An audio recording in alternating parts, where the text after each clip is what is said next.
नंगौ गेजेराव माखासे सानल'सै आरो बे समाव दुलाराय बर' फरायसा आफादनि जे 52थि बोसोरसालिया जुथुमा बे जुथुमाया जारिमिनारि फोथार दतमा बे दतमा गेवलां फोथाराव बे समाव जानो थाखाय साखाफारा जादों। नैबे समाव आङो दतमा थामहिनबा क'क्राझार जिल्लानि सिङाव थानाय दतमा नैबे बड'फा फोथार बे बड'फा फोथाराव आं बे समाव दंफैयो। थारैनो मख'नांगोन जे बे समाव दुलाराय बर' फरायसा आफादनि जे 52थि बोसोरसालिया जुथुमानि जे माखासे हाबाफारि बे हाबाफारिखौ बे समाव मावफुंबाय थानायखौ नुनो मोनदों। नोंथांमोना नुनो मोनदों बेहाय गोबां लोब लोब रायजो राजाफोरा फैनानै खामानि मावफैनायखौ बे समाव नुनो मोनदों।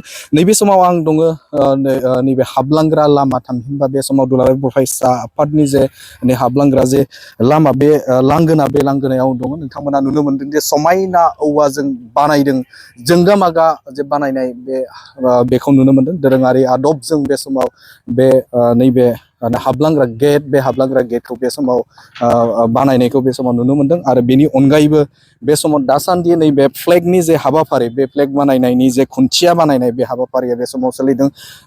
फारफ्रोमबो बिथिङाव बे समाव बे हाबाफारिया गोबां गोख्रैथिजों बे समाव जाबाय थानायखौ नुनो मोनदों। नोंथांमोना नुनो मोनदों बेवहाय फ्लेग हस्टिं दुलाराय बर' फरायसा आफादनि गोथार फिरफिला बे फिरफिलाखौ बेवहाय हस्ट खालामनाय जागोन। आरो बेनि अनगायैबो गुबुन गुबुन जिल्लानि बा जिल्लाया बाहागो लानाय बे बिथांमोननिबो बेवहाय फ्लेग हस्टिंखौ बेवहाय खालामनाय जागोन। थारैनो मख'नांगोन जे बे समाव जोङो जुदि नोजोर होयोब्ला 40 जौखोन्दो दुलाराय बर' फरायसा आफादनि जे 52थि बोसोरसालिया जुथुमा बे जुथुमानि हाबाफारि बे हाबाफारिया सोलिबाय थानायखौ बे समाव नुनो मोनदों। थारैनो मख'नांगोन जे बे समाव खौरां मोननाय बायदिब्ला बे समाव गोबां गेदेमा सुबुंफोरा बाहागो लागोनखौ जों मिथिनो मोनदों। आरो बेनि अनगायैबो जों मख'नांगोन जे बेवहाय 5000 थान्दै बे थान्दैया बे हाबाफारियाव बाहागो लागोनखौ जों मिथिनो मोनदों। आरो बेनि अनगायैबो जोङो मोनथिनो मोनदों बा थामहिनबा खौरां मोनदों जे बे समाव जोबथा सान थामहिनबा 16 मार्चआव आसामनि गिबि मन्थ्रि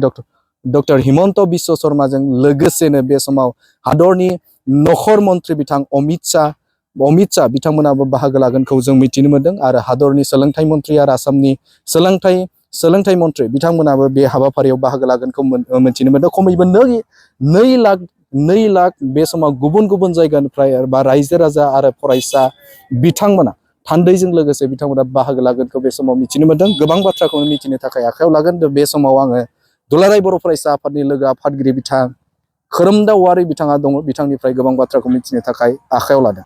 दुलाराय बर' फरायसा आफादनि जे 52थि बोसोरसालिया जुथुमा जागोन बे बड'फा फोथार थावनियाव दिनै दतमायावहाय गोबां बेवहाय रिसेपसन कमिटिनि दालाय आफादफ्रा लाहार फाहार खालामगासिनो दङ। जेरै माने गिदिर गिदिर जोंनि मेन फान्डाल लुफुंनाय, आलासि न' लुनाय आरो डेलिगेट बादा लुनाय, बाहायनो हल थानाय, लोगोसे एगजिबिसन सेन्टार लुनाय, ओंखाम जाग्रा बायदिसिना दिनै गासिबो माने गेट साजायनाय बिथांमोना बयबो गोसो होनानै मैखोमै मावगासिनो दङ। फिरफिला बिरहोनाय थावनि बेबो सोलिगासिनो दङ।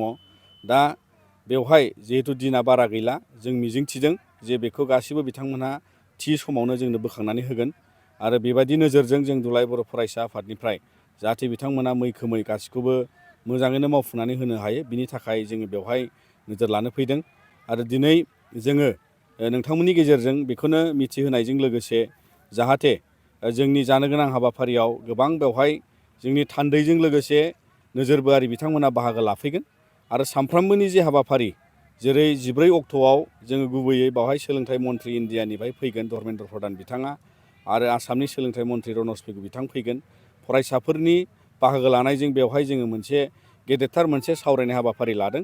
आरो बेखायनो नोंथांमोननि गेजेरजों मिजिंथिदों गोबां फरायसालिनिफ्राय फरिखा गैथ'यैलाय बै समाव जाहाथे फरायसाफ्रा बेयाव बाहागो लाफैगोन होननानै जों मिजिंथिदों। बिनि उनाव जोङो ओइदिननो जोंहा गुबुन गुबुन हारि माहारिखौ लानानै बाहाय बायदि मोनसे सावरायनाय दङ। आरो बिनि अखानायैबो जोङो बेबायदिनो जोंनि गासै जे सावरायनाय बा सावरायमेल जों दङ बावहाय बेफोरखौ जोङो 15 अक्ट'आवबो जोङो दोनदों। आरो बेजों लोगोसे जोंनि भलिबल बादायलायनाय, बुलुर बादायलायनाय, काबादि बादायलायनाय, लोगोसे बावहाय जोंनि माने मेथाइ खननाय, खन्थाइ आवरायनाय आरो दान्थे बिदान्थे हरखाबै बुंनाय बादायनाय बेफोर गासिबो जोंनिया बेयाव सोलिबाय थागोन।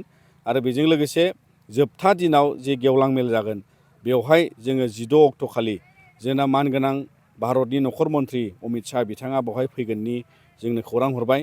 दा बिनि थाखायनो जोङो मैखोमै बाहाय बेखौ नाजावनो बरायनो जों लाहार फाहार खालामदों आरो मिजिंथिबाय जे बे ओनसोलजों लोगोसे गुबुन गुबुन जोंनि बे ओनसोलाव रायजो जानाय बयबो मैखोमै बे जथुम्मानि जे गेवलां मेल बेवहाय बाहागो लाफैगोन। जोङो बावहाय गासै बाहागो लागिरि बिथांमोनखौ जोङो 2 लाखसो जोङो गासै जोंनि हालामनिफ्राय बेवहाय बाहागो लागोनखौ जों मिजिंथिदों। मानोना जोंनि बे गेदेरथार मोनसे बोसोरसालिया जथुम्मायाव जोङो बेखौ बड'फानि जोनोम जायगानि बे ओनसोलाव थावनियाव बड'फा फोथार मुङाव मुं दोननानै दिनै जों बे हालामावहाय जाहाथे बे मोनसे जारिमिनारि थावनिजों लोगोसे जारिमिनारि मोनसे बेवहाय दुलाराय बर' फरायसा आफादनि बोसोरसालिया जथुम्मा जानानै थाङो आरो ओंथि गोनाङै बे जाहाथे बारग'लाङो। बिनि थाखाय जोङो दिनै नोंथांमोननि गेजेरजों फिन बयबो आइ आफा बिदा फंबायमोनखौ जों खावलायहरो, फरायसा हान्जा बिथांमोनखौ खावलायहरो जाहाथे बेयाव मैखोमै बाहागो लाफैयो।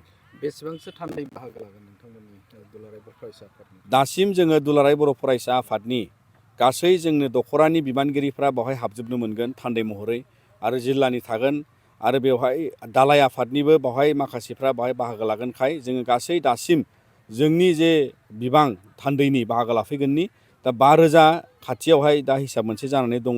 दा बेखायनो जों बेवहाय जोंनि थानायनि जे बादा केम्प बेखौ जोङो 5,000 जोंनि थान्दैफ्रा थाजानाय जों खालामखादों आरो बेजों लोगोसे जोंनि अबजारभारफ्राबो बेवहाय जिहेथु माने थाफाजोबगोन। गेलेनाय मोसानाय बादायलायग्रा बिथांमोना फैगोन। दा बेबायदि जों मोनसे दिनैहाय थागथियारि जोङो खालामनानै दोनदों आरो बेखायनो जों मिजिंथिबाय जोंनि थान्दैफ्रा बेवहाय लैहोर लैहोरै बाहागो लाफैगोन। दिनै जोंनियावहाय मोनसे मिरु कमिटि थाबाय, बिनि अनगायै जोंहा रायजो कमिटि दं वेस्ट बेंगलनि आरो बेबायदिनो दिनै डिस्ट्रिक्ट लेभेलनि कमिटिखौ लाजोबनानै जोंहा बेवहाय 34 बाय फिरफिला बिरगोन मिरुखौ लाफानानै आरो बेखायनो वेस्ट बेंगल स्टेट कमिटिजों लोगोसे बायजोनि सिटि कमिटिसफोर थाबाय, दिल्ली थाबाय, चन्डीगढ़ थाबाय, शिलं थाबाय आरो इउनिभारसिटिसफोरनि दालाय आफादफोर थाबाय। बे गासैबो बेवहाय बाहागो लाफैजोबगोन जिल्लाजों लोगोसे। दा बिनिखायनो बियो मोनसे माने गोबां जोंनि डिस्ट्रिक्ट आरो स्टेट कमिटिखौ बाहागोजोंहाय बियो मोनसे जोंनि फिरफिला बिरहोनायजों लोगोसे बयनिबो बाहाय बाहागोआ माने गोबां बयबो जेरावखि जाया आफाद थायाखै मानो बिथांमोना बेवहाय गासिबो ज' जाफैयो। जेब्ला जोंनि भारतनि नखर मन्थ्रि फैगोन बिथाङाबो बाहाय फैनायनि कनसेन्ट हरबाय आरो बिनिखायनो 16 अक्ट'खालि बिथांनि बाहागो लानायखौबो जोङो दा कनफार्म जाबाय आरो बिथाङा बे कनफारेन्सआवहाय बाहागो लाफैगोन होननानै जोङो मिथिनो मोन्दों। दालाय आफाद साब कमिटि एग्जिबिसनखौ जाय बिथांमोनहा लिड खालामदों जे बावहाय बिथांमोनहा गोबां रोखोमैनो बाहाय भाग खालामनानै दिन्थिफुंनायनि राहा लादों। जेरै हर्टिकालसारा मोनसे आलादा कम्पिटिसन सोलिगोननो बिथांमोननि एग्जिबिसन सिङाव। बेजों लोगोसे बावहाय सरकारि माखासे बिफानफ्रा गावबा गावनि दिन्थिफुंनायखौ लाबोगोन, बेखौ मोनसे जों मिथिनो मोन्दों आरो बर' न'खर बाहाय दिन्थिफुंनाय मोनसे राहा लानाय जादों। बेजों लोगोसे बायदि जोंनि दोरोङारि जि बेसादफोर GI टेगनि बेसादफोर आरो बेवहाय जोंनि माखासे फालांगियारि बिथांमोनहा जि जोम फाननायनि माखासे बेबादि गला दखानफोर, बिजाब फाननायनि जे मोनसे राहा, बुक फेयार खालामफानायनि बेवहाय मोनसे राहा जानायखौ बिथांमोना जोंनो फोरमायदों आरो बेबायदिनो बियो मोनसे नायथावथाव आरो इनफरमेटिभ आरो बियो मोनसे बयनोबो माखासे गियान होनो हानाय बे एग्जिबिसन जागोन होननानै जों फोथायदों। आरो हाथाइसालिया बेलेग मोनसे लकेसनाव थागोन, बेखौबो रिसेपसन कमिटिया नोजोर लानानै बिथांमोना डिसिप्लिनै माने बावहाय फालिनो थाखाय नाजादों। मानोना नोंथांमोनहाबो नुदों बे जायगाया दुब्लि माइ गायग्रा हालाम आरो बेखायनो जोंबो दुलाराय बर' फरायसा आफादनिफ्राय हानायसेबां जोङो बुंबाय थादों जाहाथे बेवहाय रावबो माने बावहाय बथल बायलांनाङा, बथल बाहायनाङा, जौ बथलानो जा दै बथलानो जा दिंग्रिनि खुनु बेसाद प्लास्टिकनि बाहायनाया जाहाथे बेवहाय सेरखाय बेरखाय जानाङा, डास्टबिन मेनटेन खालायनांगौ, गुबुन गुबुन रोखोमै साखोन सिखोन लाखिनायनि नोजोर बोनायाव जों दुलाराय बर' फरायसा आफादाबो रिसेपसन कमिटिजों लोगो नांनानै बिथांमोनखौ जोङो बे बेलायाव नोजोर बोगासिनो दं। गोजोन्थों।